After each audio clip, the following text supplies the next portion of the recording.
Hi అండి. కంటి చూపుకి అలాగే ఆరోగ్యానికి చాలా మంచిదైన పొనగంటి కర్రీ వండుదాము. చాలా టేస్ట్ ఉంటది. ఇలా వారానికి ఒకసారి పెడితే పిల్లల కంటి చూపుకి చాలా మంచిదన్నమాట. ఇప్పుడు అందరికీ కంటి చూపు ప్రాబ్లమ్ వస్తుంది కాబట్టి దీన్ని తీసుకోండి. ఇప్పుడు పొయ్యి మీద కళాయి పెట్టేసి అందులో ఆయిల్ వేసుకోండి. ఆయిల్ వేసి వెల్లుల్లిపాయలు చిన్నగా కట్ చేసి వేసి ఆవాలు, జీలకర్ర, మినపప్పు అలాగే పచ్చెనపప్పు వేసుకోండి.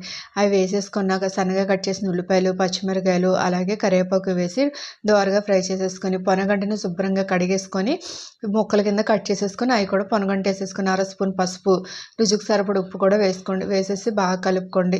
కలిపేసి మూత పెట్టి మగ్గనివ్వండి. మూత పెట్టి మగ్గనిస్తే బాగా మగ్గుబద్ది. చూసారు ఇది ఎలా మగ్గిపోయిందో. ఇందులో 2 టమాటాలు చాపర్ చేసుకోలేదా చిన్న చిన్న ముక్కల కింద కట్ చేసి వేసుకోండి. అవి కూడా బాగా కలిపేసుకోండి. కలిపేసి బాగా మగ్గాక ఇందులో అర స్పూన్ కారం, టీ గ్లాసులు వాటర్ వేసుకొని కలిపేసి మూత పెట్టేసి మగ్గనివ్వండి. ఇప్పుడు మూత తీసి చూద్దాం. నీరంతా ఇంకిపోయింది. ఆయిల్ పైకి తెలుస్తుంది. ఇలా ఉండగానే కట్టేసి పిల్లలు లంచ్ బాక్స్లో పెట్టండి. Please subscribe and like. Thank you friends.